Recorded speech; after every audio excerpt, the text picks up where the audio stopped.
یہ بھی بات ختم کر دو کہ میں اپنی ہی برادری میں شادی کروں گا، یہ بات ختم کر دو۔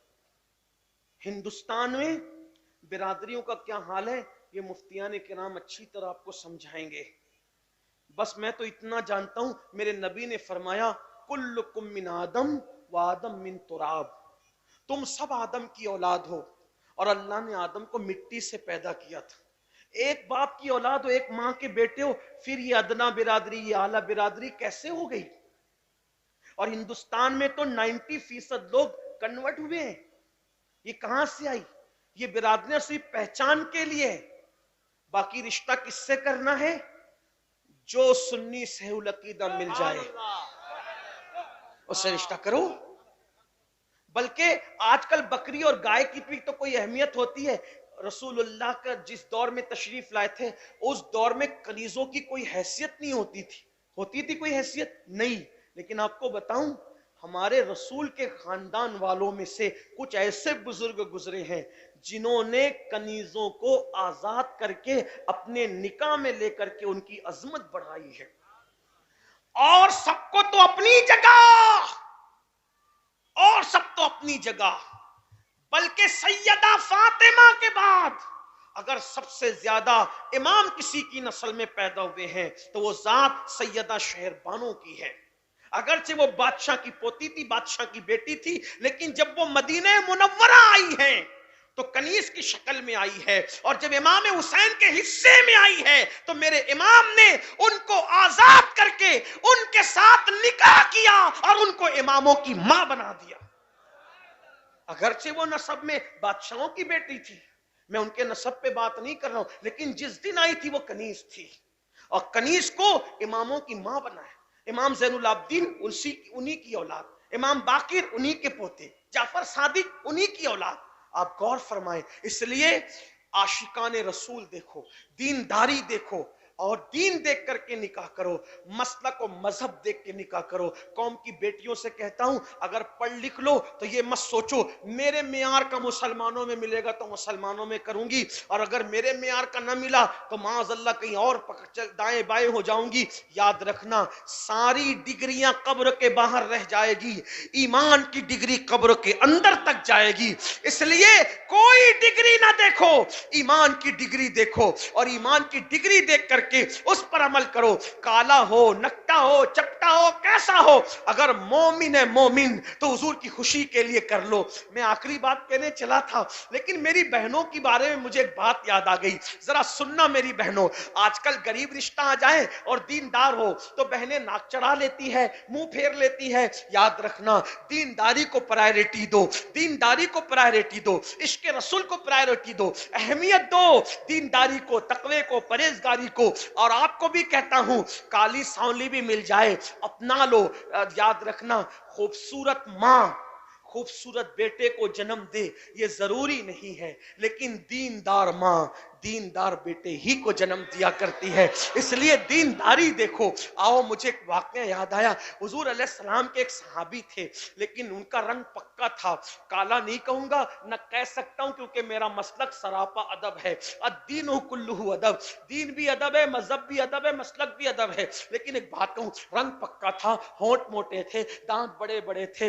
حضور ان کی بارگاہ میں وہ آتے تھے، آقا کی بارگاہ میں آتے تھے تو حضور ان سے دل لگی کر لیا کرتے تھے۔ حضور علیہ السلام کی زندگی بڑی سادہ تھی، بڑی خوبصورت۔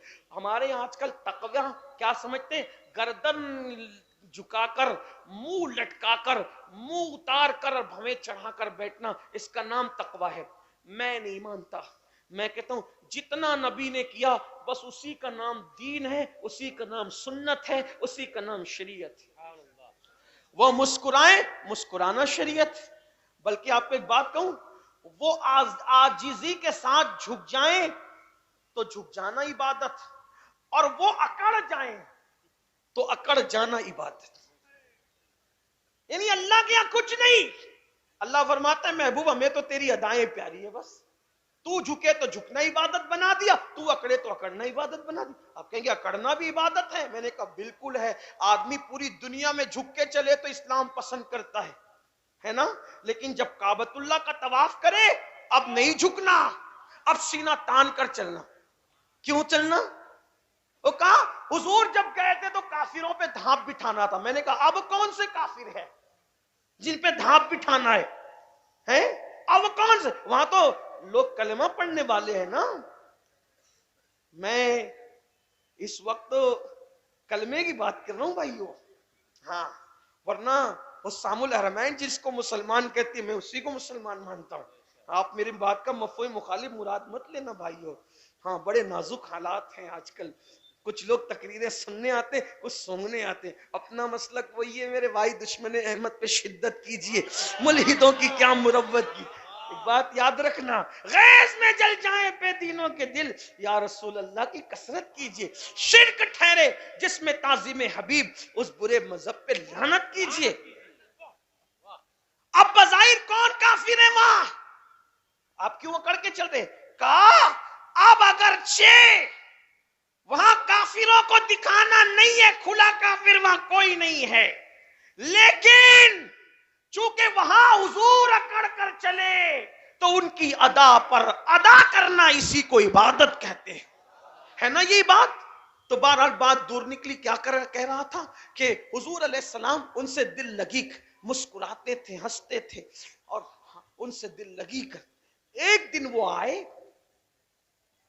حضور نے کہا تو شادی نہیں کرتا؟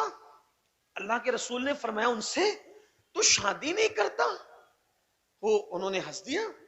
پھر حضور نے کہا کیوں شادی نہیں کرتا؟ شادی کر. ان کے دل پہ بات لگ گئی. دل لگی تھی لیکن دل کو لگ گئی. رو پڑے, حضور میرا رنگ پکا, میرے ہونٹ موٹے, میرے دانت بڑے, مدینے والے خوبصورت لوگ ہیں, کون اپنی بیٹی مجھے دے گا؟ میرا خود کا گھر نہیں, کاروبار کچھ نہیں, پیسے نہیں, مال نہیں, یہاں کے لوگ حسین ہیں, خوبصورت ہیں, کون اپنی بیٹی دے گا؟ جانتے رو پڑے. سرے بالی انہیں رحمت کی ادا لائی ہے, حال بگڑا ہے تو بیمار کی بنائی ہے. اور استاد زمن کہتے ہیں بگڑ کر میری حالت نے میری بگڑی بنا دی ہے. جب کسی کا حال بگڑتا ہے تو اس کی بگڑی بن جاتی ہے. وہ رو پڑے. حضور نے فرمایا جاؤ فلاں فلاں صحابی کے گھر جاؤ اور ان سے کہنا, کیا کہنا؟ کہ وہ اپنی بیٹی کا رشتہ تمہارے ساتھ کر دیں. یہ پکے رنگ کے, موٹے ہونٹ کے, بڑے دانت کے, اور وہ لڑکی تھی بڑی خوبصورت, وہ بھی صحابیہ تھی, وہ خاتون بڑی خوبصورت تھی. جب گھر پہنچے دستک دی, دروازہ کھلا, کون؟ فلاں. کیوں آئے ہو؟ آقا نے بھیجا ہے. کیوں بھیجا؟ سلام پیش کیا ہے. ہاں لیکن بات تو بتاؤ کیوں آئے ہو؟ انہوں نے کہا کہ آپ کی بیٹی کے لیے حضور نے میرا رشتہ بھیجا, آپ اپنی بیٹی کا رشتہ میرے ساتھ طے کر دیں. انہوں نے سر سے لے کے پیر تک انہیں دیکھا. بیٹی کا مستقبل نظر میں گھومنے لگا. ایک پکے رنگ کا, بڑی عمر کا جوان, میری بیٹی خوبصورت, حسن جمال کی ملکہ. تو کہا رکو بیوی سے مشورہ کر لوں. بیوی کی طرف جھکے, بیوی سے کہا فلاں آئے ہیں, حضور نے بھیجا ہے رشتہ لے کر, رنگ پکا ہے, ہونٹ موٹے, دانت بڑے, خود کا مکان نہیں ہے. بیوی کچھ کہنا چاہتی تھی. بیٹی نے ماں باپ سے کہا بابا بابا نا نہیں کہنا. بابا, قوم کی بیٹیاں سنو, نا نہیں کہنا. کیوں؟ آنے والوں کو نہ دیکھو, بھیجنے والے کو دیکھو, بھیجنے والے کو دیکھو. ارے کتنی خوش نصیب ہے تمہاری بیٹی. کسی کا رشتہ باپ طے کرتا ہے, کسی کا رشتہ دادا طے کرتا ہے, کسی کا رشتہ نانا نانی طے کرتے ہیں, لیکن تمہاری بیٹی کتنی خوش نصیب ہے کہ نبیوں کے امام نے تمہاری بیٹی کا رشتہ طے کیا ہے. ماں باپ نے کہا غریب ہے, مفلس ہے, اس کا خود کا گھر نہیں. کہا کچھ بھی ہے, میں ہر کڑوا گھونٹ پی لوں گی, اپنے نبی کو ناراض نہیں ہونے دوں گی, میں سب سہ لوں گی, حضور کی خوشی کے لیے سب سہ لوں گی. میری بیٹیوں, میری قوم کی بیٹیوں, آج بھی اگر تمہیں مسلمانوں میں کیسا ہی لڑکا مل جائے, مذہب اور مسلک ہاتھ سے مت چھوڑنا. بس یہ سوچ کر حضور کو خوش کرنے کے لیے اس سے نباہ کر لینا. اس کی برکت کیا ملے گی. نکاح ہو گیا, دلہن آئی, حضور نے دعا دی اللہ تجھے خوش رکھے. ان کا مسکرا دینا بھی کسی کے لیے کافی ہے, لیکن حضور نے کہا تجھے خوش رکھے.